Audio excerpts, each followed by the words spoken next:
Hello बच्चों, welcome back to our channel. चलिए start करते हैं क्वेश्चन नंबर 3। क्वेश्चन नंबर 3 में हमें गिवन है find the LCM and HCF of the following integers. ये इंटीजर्स गिवन है, इनका एलसीएम और एचसीएफ फाइंड आउट करना है। बिल्कुल वैसे ही करेंगे जैसे हमने फर्स्ट क्वेश्चन में एलसीएम और एचसीएफ फाइंड आउट किया था, प्राइम फैक्टराइजेशन करके, ठीक है, by applying the prime factorisation method. तो हमें 12, 15 एंड 21 के फैक्टर्स फाइंड आउट करने हैं यहाँ पर, ठीक है। 12 के जब हम इसमें फैक्टर्स फाइंड आउट करेंगे तो 12 के फैक्टर्स क्या होते हैं? 2 3 जा 6, 2 into 2 into 3 कर देते हैं, 2 into 2 into 3, 2 2 जा 4, 4 3 जा 12। 15 के फैक्टर्स क्या होंगे? 3 into 5 एंड 21 के 3 into 7, ठीक है। ये हमें क्या मिल गए? इसके प्राइम फैक्टर्स मिल गए। जल्दी से इसका एलसीएम फाइंड आउट कर लो, बहुत सिंपल है। एलसीएम हम कैसे निकालते हैं? रिपीट, 2 रिपीट हो रहा है, इसमें नहीं हो रहा तो 2 बार 2 हम इसमें लिख देते हैं, 2 into 2। रिपीट होने का मतलब बेटा, यहाँ पर जब मैं रिपीट होना बोल रही हूँ तो रिपीट होने का मतलब क्या है? जो 3 इंटीजर्स दिए हुए हैं इन तीनों के पास होना चाहिए। कहीं आप ये ना बोलो मैम देखो यहाँ तो रिपीट हो रहा है, ये 12 में रिपीट हो रहा है ना, तो हमें उससे कोई, हमें वो नहीं देखना, हमें एग्जैक्टली देखना है कि वो एक जो हमारा नंबर है क्या वो तीनों इंटीजर्स में रिपीट हो रहा है। अगर तीनों इंटीजर्स में रिपीट हो रहा है तो उसको एक बार लिखा जाएगा और बाकी के जो बचे हुए नंबर होते हैं वो हम एज इट इज अपने एलसीएम जब फाइंड आउट करते हैं तो उसमें हम लोग लिख देते हैं। तो 2 into 2, तो 2 तो यहाँ पर रिपीट नहीं हो रहा था तो हमने 2 एज इट इज लिख दिया। 2 2 बार आ रहा है हमारे पास। 3 हमारा तीनों के पास है ना, तो 3 को एक बार ही लिखेंगे यहाँ पर, फिर बचा 5 और फिर बचा 7, ठीक है। जब इनको मल्टीप्लाई किया हमने, 2 2 जा 4, 4 3 जा 12, 60, 420 हमें इसका एलसीएम मिला। ओके, अब हम एचसीएफ चेक कर लेते हैं। एचसीएफ हाईएस्ट कॉमन फैक्टर, ठीक है। तो देखो यहाँ पर 3 है, यहाँ पर 3 है, यहाँ पर 3 है, तीनों के पास 3 है ना, तो what will be the HCF here? HCF would be 3। बस यही हमको फाइंड आउट करना था, find the LCM and HCF of the following, ठीक है। चलो फटाफट सेकेंड पार्ट कर लेते हैं। आप वीडियो को पॉज करके जल्दी से नोट डाउन कर लीजिए। सेकेंड पार्ट हमें गिवन है 17, 23 एंड 29। ये तो और भी ज्यादा सिंपल है। कैसे? क्योंकि तीनों के तीनों तो प्राइम नंबर हैं, तो इनके कॉमन फैक्टर्स क्या होंगे? 17 का प्राइम फैक्टर कितना होगा? 1 into 17, ठीक है। 23 का कितना होगा? 1 into 23 और 29 का 1 into 29, क्योंकि ये सिर्फ और सिर्फ या तो 1 में या अपने टेबल में आते हैं और किसी टेबल में आते ही नहीं है। These are prime numbers, fine. तो अब इन तीनों का हम सबसे पहले एलसीएम फाइंड आउट करेंगे। तो एलसीएम कितना होगा? 17 into 23 into 29।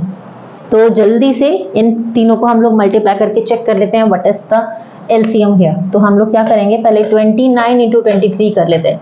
9 3 जा 27, कैरी ओवर 2, 3 2 जा 6, 7 8, 9 2 जा 18, कैरी ओवर 1, 2 2 जा 4 प्लस 1 5। तो ये कितना हो गया?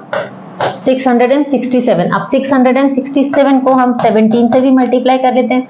7 7 जा 49, कैरी ओवर 4, 42, 42 प्लस 4 46, 42 प्लस 4 46 और यहाँ पर आ गया 7 6 6 एज इट इज। ओके, तो चलो जल्दी से इसको ऐड कर लो। ये हो जाएगा 10,349। आई थिंक इसमें कुछ गड़बड़ हमने की है, कुछ मिस्टेक की है। एक बार वापस से हम लोग चेक कर लेते हैं, मल्टीप्लिकेशन चेक कर लेते हैं बेटा, कुछ गड़बड़ लग रही है मुझे इसमें। ओके, तो देखो 29 into 23, 7 कैरी ओवर 2, 8 आ गया 5, 667 आ गया, ठीक है। 667 को अब हमें 17 से मल्टीप्लाई करना है। यहाँ आ गया 9, 6, यहाँ आ गया 7 6 6, यहाँ आ गया 9, 11,339। अब हमें करेक्ट आंसर मिला 11,339। 39। ठीक है, ओके, बीच में कुछ माइनर सी मिस्टेक हुई होगी, हो जाती है। ओके, तो बहुत केयरफुली कैलकुलेशंस करनी है। ये हो गया हमारा एलसीएम। अब हम एचसीएफ फाइंड आउट करेंगे इसमें। तो एचसीएफ हाईएस्ट कॉमन फैक्टर है, तीनों के पास होना चाहिए। तो यहाँ पर ऐसा कौन सा नंबर है जो तीनों के पास है? सिर्फ एक 1 है जो तीनों के पास है। ठीक है, तो बस इसका आंसर हो गया 1। तो find the LCM and HCF of the following by prime factorisation method. यहाँ हमने एलसीएम भी फाइंड आउट कर लिया और एचसीएफ भी फाइंड आउट कर लिया। ओके, फटाफट से वीडियो को पॉज करके नोट डाउन कर लेंगे।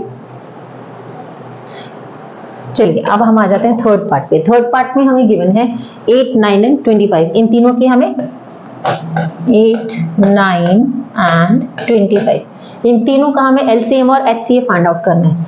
बहुत सिंपल है। 8 का कितना होगा? 2 2 जा 4, 4 2 जा 8। 9 का कितना होगा? 3 3 जा 9। और 25 का कितना होगा? 5 5 जा 25। तो अगर इसका एलसीएम हम फाइंड आउट करते हैं तो इसका एलसीएम कितना हो जाएगा बेटा? 2 into 2 into 2 into 3 into 3 into 5 into 5। क्या ऐसा कोई नंबर है इसमें जो तीनों के पास है? नहीं है ना, तो ये सारे एक एक बार आ जाएंगे। ठीक है, जरूरी नहीं है तीनों के पास हो, किन्हीं दो के पास भी है तो भी वो एक ही बार लिखा जाएगा। ठीक है, किन्हीं दो इंटीजर्स के पास है अगर। ओके, तो यहाँ पर किन्हीं दो इंटीजर के पास कुछ भी रिपीट नहीं हो रहा, 2 या 3 के पास, तो सबको एक एक बार हमने लिख दिया। ओके, अब देखो सिंपल वे में कैलकुलेशन करेंगे। 5 2 जा 10, 5 2 जा 10। ठीक है, 10 into 10, ये हो गया into 10, ये हो गया into 10, ये कितना हो गया? 100। ओके, 3 3 जा 9, तो ये कितना हो गया? into 9। ओके, अब हमारे पास क्या बच रहा है? सिर्फ एक ये 2 बच रहा है।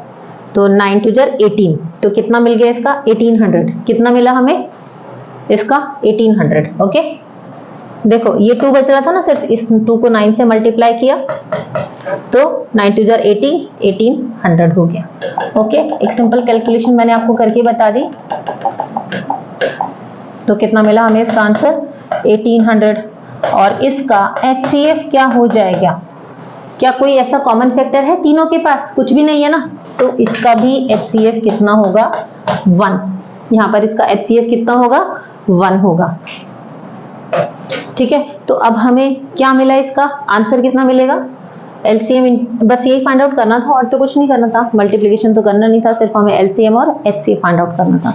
ठीक है, तो चलिए अब हम स्टार्ट करते हैं फटाफट से इसका नेक्स्ट पार्ट। क्वेश्चन नंबर 3 यहाँ पर हमारा खत्म होता है। चलो जल्दी से अब हम क्वेश्चन नंबर 4 कंप्लीट कर लेते हैं इसी वीडियो में।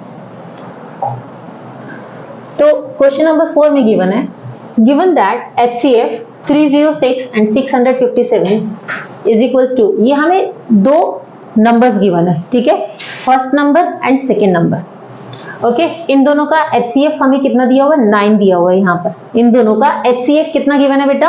9 गिवन है यहाँ पर। फाइंड एलसीएम, इनका हमें एलसीएम फाइंड आउट करना है दोनों नंबर का। तो अभी हम लोग पीछे एक आइडेंटिटी, एक हम इसके अंदर फॉर्मूला हमने पढ़ा है, नॉट आइडेंटिटी, हमने एक फॉर्मूला पढ़ा है, एलसीएम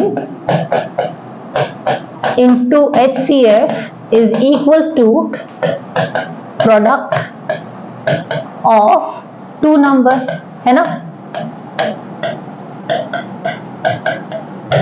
ये हमने अभी इसमें फॉर्मूला पढ़ा है ना? तो LCM into HCF, क्या LCM हमें गिवन है? नहीं, LCM तो हमें फाइंड आउट करना है यहाँ पर। HCF कितना गिवन है? HCF गिवन है 9, तो HCF की जगह वैल्यू लिख लो, 9 लिख दो। और product of two number, number कौन से हैं? 306 एंड 657, तो हम क्या करेंगे? 306 इंटू 657 कर देंगे। ठीक है, अब एलसीएम को यहीं रहने दो और ये जो 9 है ये आ जाएगा इसके पास नीचे। मल्टीप्लाई का क्या होता है? मल्टीप्लाई का रूल होता है कि जब इक्वल टू की दूसरी साइड जाता है तो वो डिवाइड हो जाता है। तो हमने इसे डिवाइड कर दिया। अब डिवाइड कर दिया तो एक बार इसको सिंपलेस्ट फॉर्म में कन्वर्ट कर देते हैं। 6 1 जा 6, 6 5 जा 30, 6 1 जा 6। अब हम क्या करेंगे? अब हम इन दोनों को मल्टीप्लाई कर देंगे।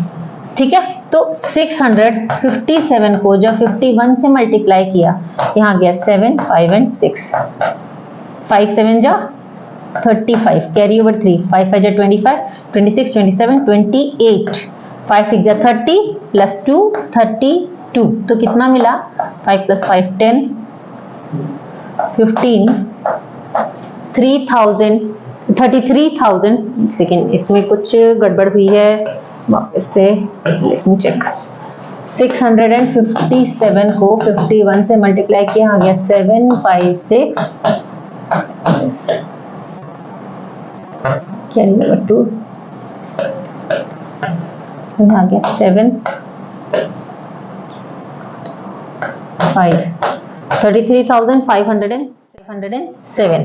ओके, तो आंसर कितना होगा इसका? 33,507। ओके, तो वीडियो को पॉज करके फटाफट से नोट डाउन कर लेंगे आप लोग। तो ये था हमारा क्वेश्चन नंबर 4। नेक्स्ट वीडियो में हम लोग क्वेश्चन नंबर 5 एक्सप्लेन करेंगे आपको। तब तक ये 4 क्वेश्चंस की आप लोग अच्छे से प्रैक्टिस कर लीजिए, ठीक है। और कोई भी प्रॉब्लम हो, कोई भी डाउट हो तो आप लोग उसको कमेंट्स में मेंशन कीजिए, आपको उसके आंसर्स जरूर दिए जाएंगे। ओके बच्चों, तो चलिए नेक्स्ट वीडियो में हम लोग स्टार्ट करते हैं क्वेश्चन नंबर